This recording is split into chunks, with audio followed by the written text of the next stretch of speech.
ठीक। कौन? हाँ, केस ये है कि मार्केट में इलेक्ट्रिक फील्ड भी है और मैग्नेटिक फील्ड भी है, लेकिन दोनों एक दूसरे के पैरेलल है। और हमने एक क्यू चार्ज को यहाँ ला के छोड़ दिया, जस्ट रिलीज कर दिया। रिलीज कर देने का मतलब हुआ कि इसकी वेलोसिटी कितनी होगी? 0 होगी। तो क्या इस पर इलेक्ट्रिक फोर्स लगेगा? हाँ लगेगा। चार्ज है और इलेक्ट्रिक फील्ड में रखा हुआ है, तो इलेक्ट्रिक फोर्स तो किसी भी कीमत पे लगेगा। और बताइए उस इलेक्ट्रिक फोर्स का फॉर्मूला क्या होगा? तो Q इंटू ई होगा। बोलिए जल्दी। चलिए ठीक है, अब आप बताइए कि अगर ये कोई पॉजिटिव चार्ज है तो इसमें फोर्स लगेगा किधर? इधर ही ना लगेगा। हाँ ठीक है, तो इलेक्ट्रिक फोर्स इधर की तरफ लगा, मैग्नीट्यूड होगा Q इंटू ई। क्या इस पर कोई मैग्नेटिक फोर्स लगेगा? हाँ या ना? मैग्नेटिक फोर्स लगेगा। मैग्नेटिक फोर्स के ना लगने की वजह क्या है? वजह क्या है? 0 डिग्री। 0 डिग्री क्या? 0 डिग्री क्या? 0 डिग्री। अरे मैग्नेटिक फोर्स का फॉर्मूला होता है Q इंटू, अगर हम मैग्नेटिक फोर्स की बात करें तो फॉर्मूला होता है Q into B into sine theta. Q भी साइन थीटा। अगर आप वेक्टर फॉर्म में मैग्नेटिक फोर्स को देखिएगा तो वो होता है Q into v cross B, ऐसा ही ना होता है। तो मैग्नेटिक फोर्स के ना लगने की वजह है वेलोसिटी का 0 होना। अरे बोलो ना, कोई चार्ज पार्टिकल अगर रेस्ट में है तो उस पर कोई मैग्नेटिक फोर्स नहीं लगता है। अब सुनिए, तो मैग्नेटिक फोर्स नहीं लग रहा है लेकिन इलेक्ट्रिक फोर्स तो लग रहा है ना। अब इस इलेक्ट्रिक फोर्स की वजह से इसके पास एक्सेलरेशन आएगा, क्योंकि हम जानते हैं कि एक्सेलरेशन जो होता है वो होता है फोर्स अपॉन मास। अरे बोलो बाबू, तो फोर्स कौन सा फोर्स? इलेक्ट्रिक फोर्स ही ना है, अपॉन मास। मन करे तो इसकी जगह पे हम Q इंटू ई अपॉन मास लिख लेंगे। अब इस एक्सेलरेशन की वजह से, जैसे कोई चीज रेस्ट में था उस पर फोर्स लग गया तो उसमें एक्सेलरेशन आएगा ना। इस एक्सेलरेशन की वजह से इसकी स्पीड बढ़ेगी। बोलो किस डायरेक्शन में इसकी वेलोसिटी बढ़ेगी? तो जिस डायरेक्शन में फोर्स लगा है उसी डायरेक्शन में वेलोसिटी भी बढ़ेगा। तो थोड़ी देर के बाद इसके पास कुछ वेलोसिटी तो आ जाएगा। अरे बोलो ना। अब बताओ, इलेक्ट्रिक फोर्स लगेगा? हाँ, चार्ज है, इलेक्ट्रिक फील्ड है, तो इलेक्ट्रिक फोर्स तो अभी भी लगेगा और उतना ही लगेगा। कितना? Q इंटू ई। लेकिन अब मैग्नेटिक फोर्स भी तो लगेगा, क्योंकि अब इसके पास वेलोसिटी भी तो आ गया। मैग्नेटिक फोर्स नहीं लगेगा? ये क्या बात कर रहे हो तुम? यहां नहीं लग रहा था, मैं मानता था, क्योंकि वेलोसिटी कितनी थी? जी। यहां क्यों नहीं मैग्नेटिक फोर्स लगेगा? यहां इसलिए नहीं लगेगा क्योंकि वेलोसिटी और मैग्नेटिक फील्ड दोनों सेम डायरेक्शन में है। सेम डायरेक्शन में है तो थीटा 0 हो जाएगा और साइन 0 डिग्री होता है। इसका मतलब हुआ कि इस सिचुएशन में मैग्नेटिक फोर्स कभी लगेगा ही नहीं। ये रहे चाहे ना रहे कोई फर्क नहीं पड़ता है। तो बताइए इस पार्टिकल का मोशन कैसा होगा? Straight line. Oh my God, magnetic force होता तब ने इसको कहीं डिफ्लेक्ट कराता, तब ने इसको घुमाता। मैग्नेटिक फोर्स तो कभी लग ही नहीं रहा है, और अगर मैग्नेटिक फोर्स नहीं लग रहा है तो इसका पाथ कैसा होगा? स्ट्रेट लाइन होगा। तो पाथ होगा बच्चों, अरे पाथ कैसा होगा? Straight line. और मोशन कैसा होगा? एक्सेलरेटेड कि नॉन एक्सेलरेटेड? मतलब कांस्टेंट स्पीड से चलेगा कि वेरिएबल स्पीड से चलेगा? कांस्टेंट स्पीड से चलेगा। अरे इसके पास एक्सेलरेशन है ना, तो जब एक्सेलरेशन है तो स्पीड कहां से कांस्टेंट रहेगा? डायरेक्शन तो वैसे भी नहीं बदल रहा है। अरे यार, तो स्पीड ही ना बदलेगा। इट इज समथिंग लाइक कि इस पेन को अगर मैं यहां से रिलीज कर दूं तो इस पर ग्रेविटेशनल फोर्स कहां लगता है? नीचे। तो जाहिर सी बात है नीचे जाएगा। तो क्या कांस्टेंट स्पीड से जाता है? नहीं जाता है। इसकी स्पीड लगातार बढ़ती जाती है। जितना नीचे जाएगा इसकी स्पीड उतनी ही ज्यादा होगी। अरे है कि नहीं? हाँ, तो मिला जुला के देखा जाए तो इसका मोशन कैसा होगा? एक्सेलरेटेड। एक्सेलरेटेड होगा। सही है।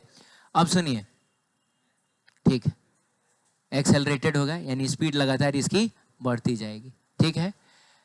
हाँ, IIT 99 और JEE Main 2006, a charge particle is released from rest in a region of steady and uniform. Steady और यूनिफॉर्म का क्या मतलब हुआ? स्टीडी का मतलब भी कांस्टेंट होता है, यूनिफॉर्म का मतलब भी कांस्टेंट होता है। तो ये क्यों दो वर्ड यूज किया है? स्टीडी का मतलब हुआ समय के साथ नहीं बदल रहा है, और यूनिफॉर्म का मतलब हुआ जगह के साथ नहीं बदल रहा है। मैंने मिला जुला के बात यह है, सुन रहे हो? बात यह है कि अगर इलेक्ट्रिक फील्ड स्टीडी है का मतलब हुआ कि इलेक्ट्रिक फील्ड अगर अभी 10 न्यूटन पर कूलम है तो 5 मिनट बाद भी 10 ही न्यूटन पर कूलम होगा, 10 मिनट बाद भी 10 ही न्यूटन पर कूलम होगा। लेकिन अगर यूनिफॉर्म है, इसका मतलब हुआ कि यहाँ इलेक्ट्रिक फील्ड अगर 10 न्यूटन पर कूलम है तो यहाँ भी 10 न्यूटन पर कूलम होगा, यहाँ भी 10 न्यूटन पर कूलम होगा। ओ माय गॉड, हाँ ऐसा है। तो steady and uniform electric field and क्या? Magnetic field which are parallel to each other. Electric field और मैग्नेटिक फील्ड दोनों एक दूसरे के पैरेलल है, और हमने एक चार्ज को जस्ट रिलीज कर दिया है। बोलता है पार्टिकल विल मूव इन अ, बताइए कैसे पाथ में वो मूव करेगा? तो अभी अभी हम लोगों ने देखा कि इस केस में जो पाथ होगा वो कैसा होगा? स्ट्रेट लाइन होगा। Very good. चलिए, बिहार बोर्ड ने अभी ताजा 2 नंबर में पूछा, what will be the path followed by the charge particle moving along magnetic field. मान लीजिए मैग्नेटिक फील्ड इधर है और चार्ज पार्टिकल भी इसी के अलोंग मूव कर रहा है, नहीं समझे? तो इसका पाथ कैसा होगा? रीजन क्या बताएंगे? रीजन ये बताएंगे कि अगर चार्ज पार्टिकल मैग्नेटिक फील्ड के अलोंग मूव कर रहा है का मतलब हुआ दोनों के बीच का एंगल कितना?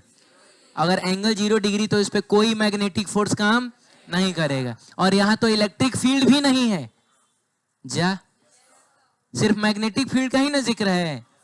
तो मैग्नेटिक फील्ड है लेकिन वो काम नहीं कर रहा है, वो फोर्स नहीं लगा पा रहा है। इसका मतलब हुआ कि इस पर अगर कोई फोर्स नहीं लग रहा है तो इसकी वेलोसिटी में कोई बदलाव नहीं होगा, ये एकदम स्ट्रेट लाइन पाथ में जाएगा विथ कांस्टेंट स्पीड। अरे यार, अरे पिछली बार स्पीड बदल रहा था इलेक्ट्रिक फोर्स की वजह से, अब की बार इलेक्ट्रिक फोर्स है ही नहीं और मैग्नेटिक फोर्स लग नहीं रहा है, तो एकदम कांस्टेंट स्पीड से सीधा चलता चला जाएगा। ठीक है, तो हम बता देंगे इसको कि इसका जो पाथ होगा वो कैसा होगा? स्ट्रेट लाइन होगा, एंड इसका जो मूवमेंट होगा वो यूनिफॉर्म मूवमेंट होगा। का मतलब हुआ स्पीड कैसी होगी? कांस्टेंट होगी। 2 नंबर का सवाल है, हालांकि 2 नंबर लेने में भी हमको लाज ही लगेगा। अरे तो इसमें कुछ है क्या कि हमको 2 नंबर ये दे रहा है? बात समझ रहे हो? ऐसा लगेगा जैसे वो हमको भीख दे रहा है।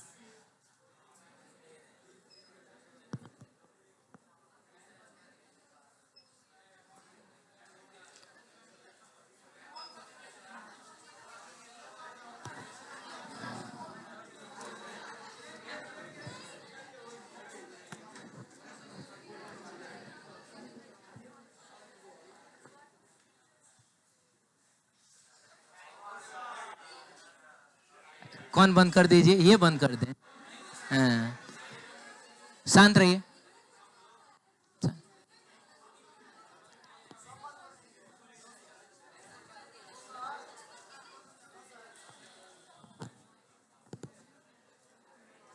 अट्ठाईस 62 48 48। ठीक है, सही है बाबू? हाँ सुनिए, तो हो जाएगा, मिल जाएगा हमको। चलिए अगला कहता है कि in a uniform electric field and a uniform magnetic field are acting along the same direction in a certain region. अच्छा जी, तो मैग्नेटिक फील्ड भी इधर ही है और इलेक्ट्रिक फील्ड भी इधर ही है, दोनों same direction. If N electron is projected along the direction of fields. अच्छा, इलेक्ट्रॉन को फील्ड के डायरेक्शन में प्रोजेक्ट किया गया, रिलीज नहीं किया गया। हेलो, उसको क्या किया गया है? फेंका गया है, प्रोजेक्ट किया गया है। कहता है विथ सम वेलोसिटी कि इट्स वेलोसिटी विल डिक्रीज, उसकी स्पीड लगातार कम होगी। अब बोलो ना यार, कह रहा है कि लगातार बढ़ेगा, ये टर्न टुवर्ड्स राइट और टर्न टुवर्ड्स लेफ्ट, ऐसा कुछ कहानी। सबसे पहले तो ये बताओ इस पर कोई मैग्नेटिक फोर्स लगेगा क्या? तो मैग्नेटिक फील्ड का तो कहानी है, तुम खत्म करो, समझो ये मार्केट में है ही नहीं। अरे बोलिए ना, जो भी इस पर इफेक्ट डालेगा वो कौन डाल पाएगा? Electric field. अब आप बताइए इलेक्ट्रिक फील्ड इस पर कहां फोर्स लगाएगा? इलेक्ट्रिक फील्ड क्या अपने डायरेक्शन में फोर्स लगाएगा? जी नहीं। अगर ये एक पॉजिटिव चार्ज होता है तो उस पर फोर्स लगता है इलेक्ट्रिक फील्ड के डायरेक्शन में, लेकिन अगर ये नेगेटिव चार्ज है तो इस पर फोर्स लगेगा इलेक्ट्रिक फील्ड के अपोजिट डायरेक्शन में। और ये हम लोगों ने पढ़ा है कि फोर्स और वेलोसिटी अगर अपोजिट डायरेक्शन में हो तो उसकी स्पीड कम होती है। इसका आंसर होगा its velocity will decrease. Deflection वाली कोई बात ही नहीं होगी, टर्न वाली कोई बात ही नहीं होगी, क्योंकि टर्न कौन कराता है? टर्न कराता है मैग्नेटिक फील्ड। वो लगता है वेलोसिटी के परपेंडिकुलर, और डायरेक्शन सिर्फ वही फोर्स बदल सकता है जो वेलोसिटी के परपेंडिकुलर हो। तो इसका सही ऑप्शन क्या रहेगा? इस velocity will decrease, JEE Main 2005 and NEET 2011। ठीक है, अब सुनिए, अब कहानी ये है कि इलेक्ट्रिक फील्ड भी है, मैग्नेटिक फील्ड भी है, और हमने चार्ज को फेंका भी है, लेकिन फिर भी नेट फोर्स 0 हो जाए। आप लोगों को गर्मी लग रहा है क्या? देखिए, गर्मी लग रहा है, लेकिन ऐसे मत रिएक्शन दीजिए कि जैसे हाँ, और क्या है? आपको जीवन के हर परिस्थिति के लिए तैयार। मान लो कि तुम लोग ब्याह करके जाओगे, और कहीं किचन में तुम्हारे पंखा नहीं रहा, तो खाना नहीं बनाओगे, सास कूट देगी। तो उसकी भी प्रैक्टिस करिए, है कि नहीं? चलिए इधर देखिए, मैं कह रहा था कि इलेक्ट्रिक फील्ड भी है, मैग्नेटिक फील्ड भी है, और हमने चार्ज को फेंका भी है, लेकिन नेट फोर्स उस चार्ज पार्टिकल पे कितना है? 0। एक मिनट, ये इस वाले केस में नेट फोर्स 0 था क्या? इस वाले केस में नेट फोर्स 0 नहीं ना था। अरे मैग्नेटिक फोर्स 0 था, लेकिन इलेक्ट्रिक फोर्स अलग ना रहा था। लेकिन अब की बार हमको नेट फोर्स को 0 कर देना है। तो ऐसा बस एक ही कंडीशन में होता है, वो कंडीशन आप याद करिए। उस कंडीशन में इलेक्ट्रिक फील्ड, मैग्नेटिक फील्ड और वेलोसिटी तीनों एक दूसरे के परपेंडिकुलर होने चाहिए। कंडीशन याद करिए, तीनों एक दूसरे के, आपको साफ साफ दिख रहा होगा कि ये दोनों भी एक दूसरे के परपेंडिकुलर है, ये दोनों भी एक दूसरे के परपेंडिकुलर है, और ये दोनों भी एक दूसरे के परपेंडिकुलर है। मैंने यूं समझिए ना कि एक एक्स एक्सिस के लॉन्ग होगा, एक वाई के लॉन्ग होगा, तो एक जेड के लॉन्ग होगा। और वेलोसिटी का जो डायरेक्शन होना चाहिए वो हमको मिलेगा ई क्रॉस बी करके। जा, अगर इलेक्ट्रिक फील्ड इधर है, मैग्नेटिक फील्ड अंदर है, तो वेलोसिटी कहाँ होना चाहिए? ऊपर होना चाहिए। अरे यार, ई क्रॉस बी ऊपर ही ना आ रहा है, तो वेलोसिटी का डायरेक्शन कैसे मिलेगा? ऊपर मिलेगा क्या? अरे इस केस में भले ऊपर आ रहा है, लेकिन मान लो कहीं इलेक्ट्रिक फील्ड अंदर दे दिया होता, मैग्नेटिक फील्ड इधर दे दिया होता, तब नीचे आ जाता है। तो ये चीज हम लोग लिखेंगे कि वेलोसिटी का डायरेक्शन हमको मिलेगा ई क्रॉस बी करके। अच्छा, उसमें देखना तो मैंने लिखा है, नहीं लिखा है? लिख लो, कहीं लिख लो, वेलोसिटी का डायरेक्शन मिलेगा ई क्रॉस बी करके। जल्दी करिए।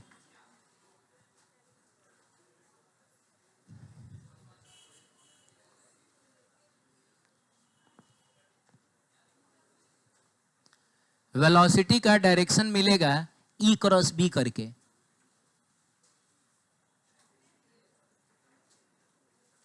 वेलोसिटी का डायरेक्शन मिलेगा क्या करके? ई क्रॉस बी करके। ठीक है बाबू? हाँ, चलो ठीक है। अब सुनो ध्यान से, सवाल ये है कि आखिर इस केस में इस पर नेट फोर्स 0 होगा कैसे? तो आप बताइए कि अगर ये कोई चार्ज पार्टिकल है जिसका चार्ज कितना है?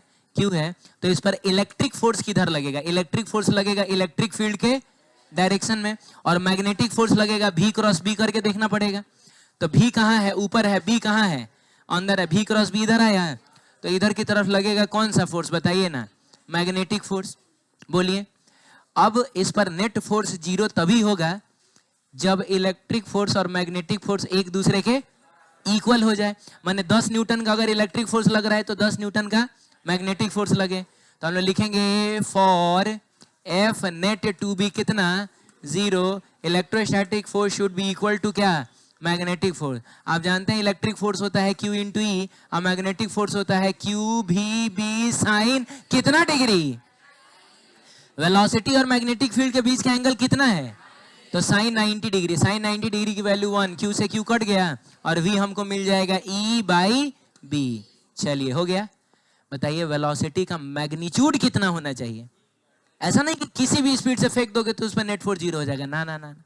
वेलोसिटी का मैग्नीट्यूड होना चाहिए E बाई बी। अरे यार, E बाई बी। अरे तुम लोग काहे मुंह बना रहे रे? बहुत गर्मी हो रहा है।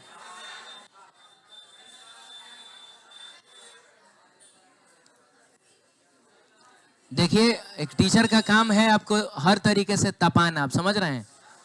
हाँ, समझिए कि आप तप रहे हैं, आप निखर के सोना बनेंगे।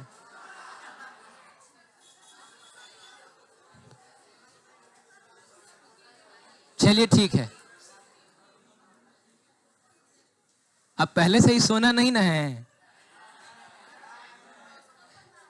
ई भाई बी करिएगा तो आपको वेलोसिटी का मैग्नीट्यूड मिलेगा, और ई क्रॉस बी करिएगा तो आपको वेलोसिटी का डायरेक्शन मिलेगा।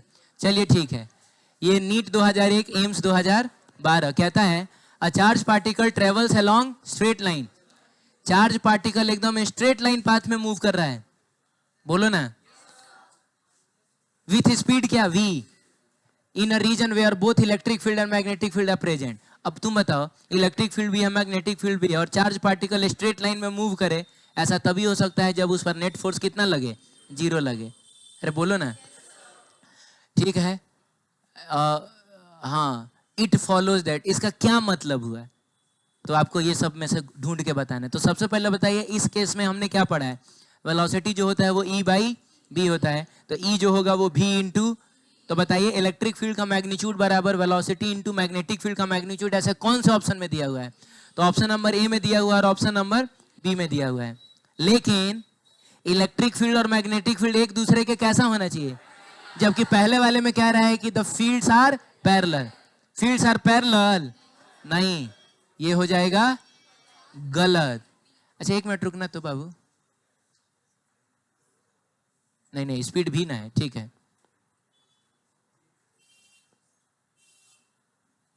एक मिनट रुकिए, क्या ये पहले वाले केस में नहीं आ जाएगा?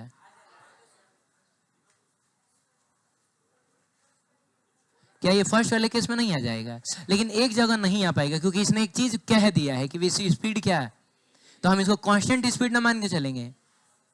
ओ माय गॉड, जबकि वो पहला वाला जो केस था उसमें स्ट्रेट लाइन तो था, लेकिन स्पीड तो वेरिएबल ना था, तो इस वजह से पहला वाला केस नहीं होगा, तो सिर्फ दूसरा वाला केस ही होगा, क्योंकि स्पीड को भी कांस्टेंट रखना है, ना डायरेक्शन बदल रहा है ना स्पीड बदल रही है। इसका मतलब वेलोसिटी कांस्टेंट का मतलब एक्सेलरेशन जीरो, एक्सेलरेशन जीरो का मतलब हुआ नेट फोर्स भी जीरो, तो उस केस में यही आएगा। ये गलत ना हो जाएगा, सिर्फ यही वाला ऑप्शन ना सही रहेगा कि इलेक्ट्रिक फील्ड और मैग्नेटिक फील्ड परपेंडिकुलर होना चाहिए, और वेलोसिटी जो होना चाहिए वो E बाई बी होना चाहिए, ऑप्शन नंबर बी। ये बताइए, बिहार बोर्ड 2017, ये मैं बहुत मतलब ठीक क्वेश्चन मानूंगा, बहुत नहीं, कहता है ratio of magnetic field and electric field क्या होगा, यानी तुमको बताना है B बाई ई का E के रेशियो का यूनिट क्या होगा। अरे तो सुनो ना, मेरे दिमाग में ये आएगा कि मैंने पढ़ा है कि E बाई बी जो होता है वो वेलोसिटी होता है, तब B बाई ई का होगा 1 अपन वेलोसिटी होगा, यानी जो वेलोसिटी का यूनिट आता है आप उसको पलट दीजिए। वेलोसिटी का यूनिट होता है मीटर पर सेकंड, पलट दीजिएगा सेकंड पर मीटर, सेकंड पर मीटर में मीटर ऊपर जाएगा तो मीटर का पावर -1। कौन सा ऑप्शन सही है? तो ऑप्शन नंबर बी सही है। क्या बोलते हो? चलो ठीक है, ये जेई मेन 2020, ठीक है, कहता है कि an electron is moving along X axis, अरे बोलो भाई, विथ वेलोसिटी उतना, it enters in a region of uniform electric field 300 volt per centimetre pointing along Y direction. तो वेलोसिटी है किधर और इलेक्ट्रिक फील्ड है किधर? वाई डायरेक्शन में। The magnitude and direction of the magnetic field set up in this region such that the electron keeps on moving along x direction। ओ बताइए, magnetic field हम लोग किधर रखें? अरे बोलो ना, कि वो x डायरेक्शन में ही मूव करता रहे। अरे सुनो, x डायरेक्शन में ही क्या करता रहे? मूव करता रहे, का मतलब हुआ कि उस पर नेट फोर्स कितना हो जाए, और ऐसा तभी हो सकता है जब B, E और V तीनों एक दूसरे के परपेंडिकुलर हो। तो बाबू वेलोसिटी है x की तरफ, इलेक्ट्रिक फील्ड है y की तरफ, कन्फर्म है मैग्नेटिक फील्ड होना चाहिए z की तरफ, यानी वही ऑप्शन सही होगा जिसमें z एक्सिस का जिक्र होगा। और कमाल की बात है, तो जेई मेन है तो वो चारों ही देगा, वो यहां से तुमको एलिमिनेट नहीं करने देगा। लेकिन इसमें भी डिसाइड करना पड़ेगा कि प्लस जेड है कि माइनस जेड है, और फिर हमको मैग्नीट्यूड भी डिसाइड करना पड़ेगा। तो पहले मैग्नीट्यूड डिसाइड करें वेलोसिटी का कि डायरेक्शन, डायरेक्शन डिसाइड करें। चलिए बहुत बढ़िया, बताइए वेलोसिटी है इधर, लाइए कुछ पेन्स दीजिए। हाँ, the direction of velocity is along positive x, well direction of electric field is along positive y। तो हमारे पास मैग्नेटिक फील्ड के लिए बस दो ही ऑप्शन है, या तो positive direction of Z axis, ना तो negative direction of Z axis. अब देखना लीजिए, आपको E क्रॉस B करके V मिलना चाहिए, नहीं बोल रहे हो तो तुम बताओ, अगर हम लोगों ने मैग्नेटिक फील्ड को इधर रखा है तो E क्रॉस B इधर ना आ रहा है, आप समझ ही नहीं रहे। इलेक्ट्रिक फील्ड और मैग्नेटिक फील्ड अगर ऐसा रहा तो E क्रॉस B इधर ना आ गया, जबकि वेलोसिटी तो इधर है, इसका मतलब गलत हो गया, इधर होगा। और अब अगर आप E क्रॉस B करिएगा, E क्रॉस B करिएगा तो इधर आ रहा है, यानी मैग्नेटिक फील्ड किधर होना चाहिए, positive direction of Z axis में। Positive direction of Z axis का मतलब हुआ या तो ऑप्शन ए होगा, नहीं तो ऑप्शन सी होगा। अब हम धीरे से निकाल लेंगे मैग्नीट्यूड। वेलोसिटी का मैग्नीट्यूड होता है E बाई बी। E का मतलब हो गया 300 वोल्ट पर सेंटीमीटर है ना, तो इसको कन्वर्ट करना पड़ेगा मीटर में। तो वोल्ट नहीं लिखता हूं मैं, और ये मीटर भी नहीं लिखूंगा, लेकिन सेंटी को तो लिखना पड़ेगा रे बाबू, उसको लिखना पड़ेगा। वोल्ट पर मीटर मैंने छोड़ दिया, क्योंकि मैं सीधे लास्ट में लिखूंगा मीटर पर सेकेंड। उसके बाद बताइए बी कितना है। अच्छा, बी ही तो निकालना है, बी ही तो निकालना है बाबू, भी ना दिया हुआ है। अरे बोलो ना, रुक जाओ, एक काम करते हैं, हम लोगों को बी निकालना है तो हम लोग E बाई भी कर लें। चलिए अब बताइए, 300 वोल्ट पर सेंटी का मतलब 10 टू द पावर -2 मीटर छोड़ दीजिए, और वेलोसिटी आप लिख लीजिए कितना है, 6 इंटू 10 टू द पावर 6। यही ना है बच्चों। अभी क्या है कहानी कि मिला जुला के देखा जाए तो कहने का मतलब है कि 6 पचे कितना हो जाएगा, तो 50 नहीं हो जाएगा। 10 to the power -2, 10 to the power 10 to the power 4, लेकिन 50 जो है काट देगा, 10 टू द पावर 3 ऊपर जाएगा तो बनेगा 10 टू द पावर कितना, -3 मीटर पर सेकंड। ऐसा कौन सा ऑप्शन है, तो option number C is the correct option. ठीक है, कॉन्सेप्ट क्लियर रखिए, ये सब क्वेश्चन होगा आपसे। आगे बढ़ जाए, ठीक है। क्या किया जाए, आप छोड़ देना चाहते हैं? कितने लोग चाहते हैं कि छोड़ दिया जाए, मतलब अब इसके आगे नहीं पढ़ा जाए, ये सर हम लोग कल पढ़ेंगे, ऐसा कितने लोग चाहते हैं?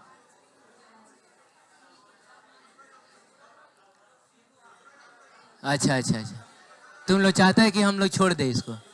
क्यों ऐसा चाह रहा है तुम? क्या दर्द कर रहा है तुम्हारा? सर दर्द कर रहा है? किस वजह से सर दर्द कर रहा है? स्कूल की वजह से?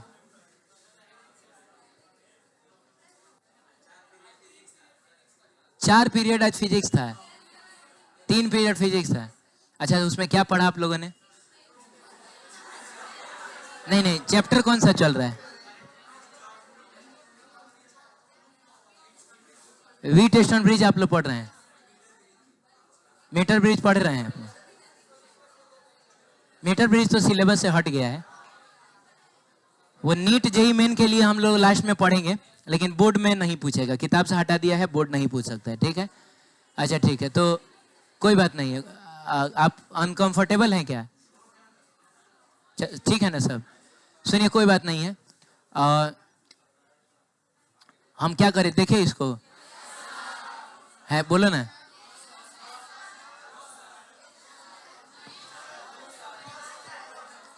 चलिए कोशिश करते हैं। अगर मान लीजिए, क्या बाबू? अच्छा, थोड़ा सा ऐसा बताइए, कितने लोग एजी मिशन से हैं इसमें?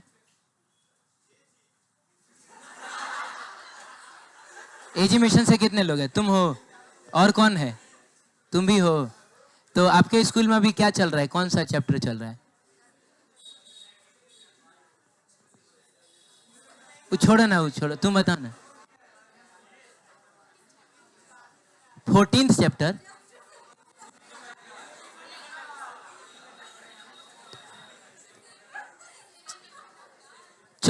14वां चैप्टर सेमीकंडक्टर चल रहा है, सबसे आखिरी चैप्टर चल रहा है।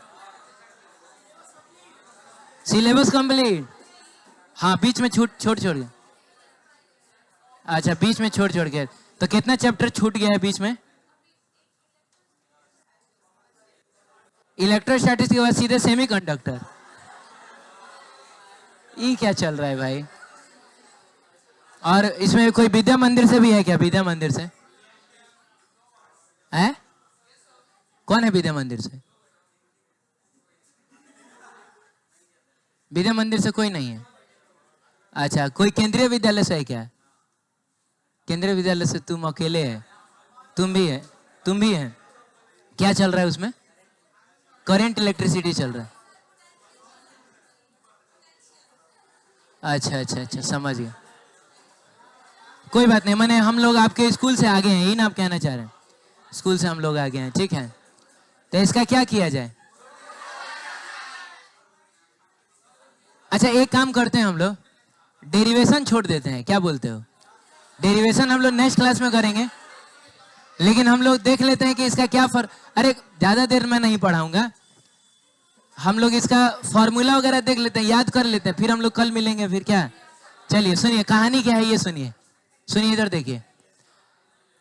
एक करंट कैरिंग कंडक्टर है। क्या है बोलो? करंट कैरिंग कंडक्टर है, उसका लेंथ L है। तो मान लीजिए ये रहा करंट कैरिंग कंडक्टर, जिसका लेंथ कितना है बताइए? L है। उसमें करंट फ्लो कर रहा है I, और इसको हमने ले जाके मैग्नेटिक फील्ड में डाल दिया। ये लीजिए, ये हमने कहाँ डाल दिया? मैग्नेटिक फील्ड में डाल दिया। अब बोलो ना रे। हाँ, ये मैग्नेटिक फील्ड है, तो इस पर भी फोर्स लगेगा। क्यों फोर्स लगेगा? क्योंकि करंट कैरिंग कंडक्टर के अंदर मूविंग चार्जेस ना होती हैं। अरे बोलिएगा। और जब चार्ज मूव करता है किसी मैग्नेटिक फील्ड में, तो उस चार्ज पे फोर्स लगता है। तो जितने भी फ्री इलेक्ट्रॉन्स इसके अंदर मूव कर रही हैं, अगर मैंने इसको ले जाकर मैग्नेटिक फील्ड में डाल दिया, तो उन सारे फ्री इलेक्ट्रॉन्स पे फोर्स लगेगा। बोलो। अब मान लीजिए सब फ्री इलेक्ट्रॉन पे ऊपर फोर्स लग रहा है, तो पूरे के पूरे कंडक्टर पे भी ऊपर फोर्स लगेगा, क्योंकि कहीं ना कहीं फ्री इलेक्ट्रॉन्स है तो इस कंडक्टर के अंदर ही ना। फ्री इलेक्ट्रॉन्स कहाँ है? कंडक्टर के अंदर है। तो वो जो मैग्नेटिक फोर्स होता है, वो बच्चों मैग्नेटिक फोर्स होता है क्यू। हाँ, हो जाएगा, एक मिनट देख लीजिए।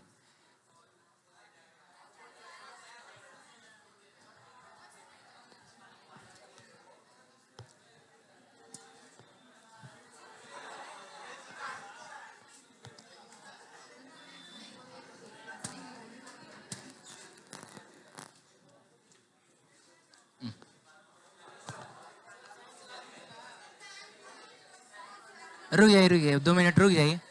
2 मिनट में सब माहौल ठंडा हो जाएगा। खिड़की बंद कर दो थोड़ी देर के लिए, ठीक है? हो जाएगा, 2 मिनट रुकना। हाँ, अब सब ठीक हो जाएगा। हाँ, ये नहीं रुकिए, करूंगा मैं डेरिवेशन।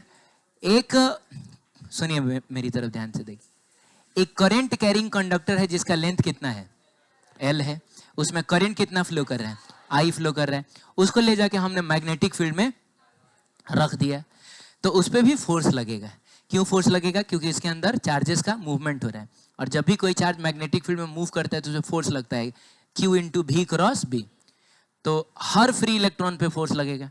फ्री इलेक्ट्रॉन्स है तो कंडक्टर के अंदर ही ना, यानी पूरे के पूरे कंडक्टर पे फोर्स लगेगा। जैसे मान लीजिए वो बॉटल आप यहाँ रखिए। अब मैं मान लीजिए मैं हूं एक्वामैन।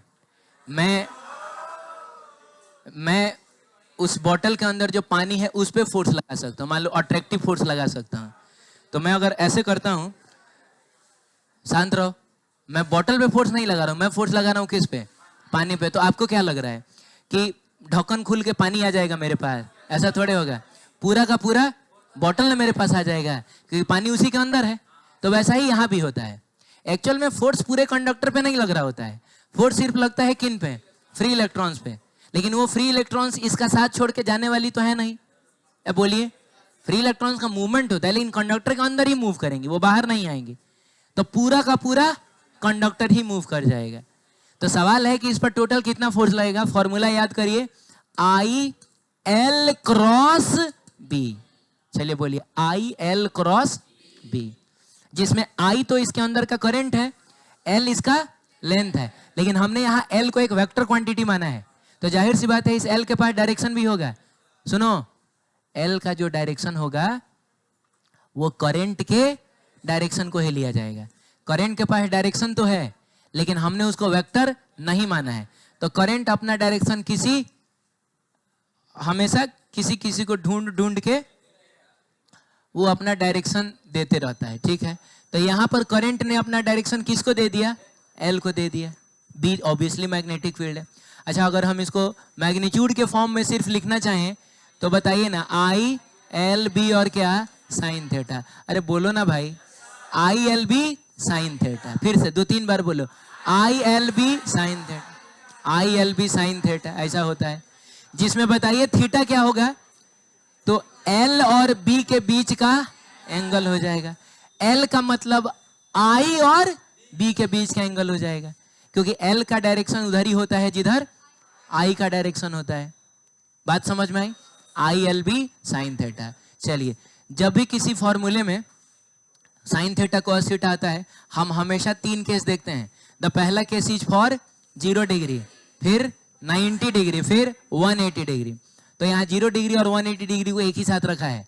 0 डिग्री का क्या मतलब हुआ कि जिधर मैग्नेटिक फील्ड है उधर ही करंट कैरिंग कंडक्टर में करंट भी फ्लो कर रहा है। मैग्नेटिक फील्ड इधर, करंट भी इधर। उस केस में बताइए इस पर फोर्स कितना लगेगा?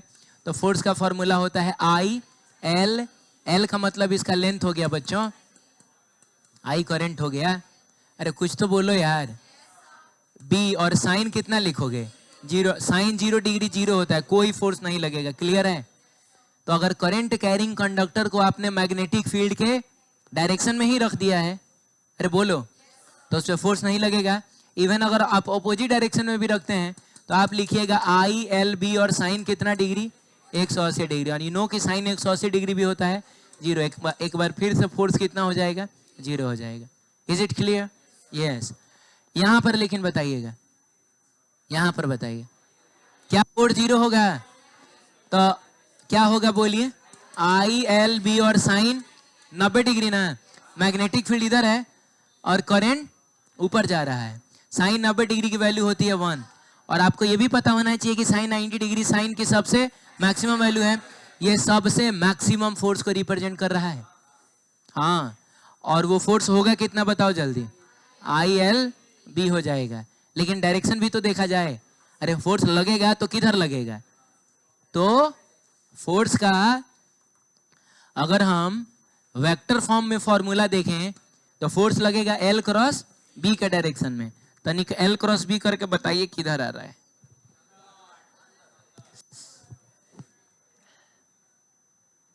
किधर आ रहा है? आंख में पसीना घुस गया।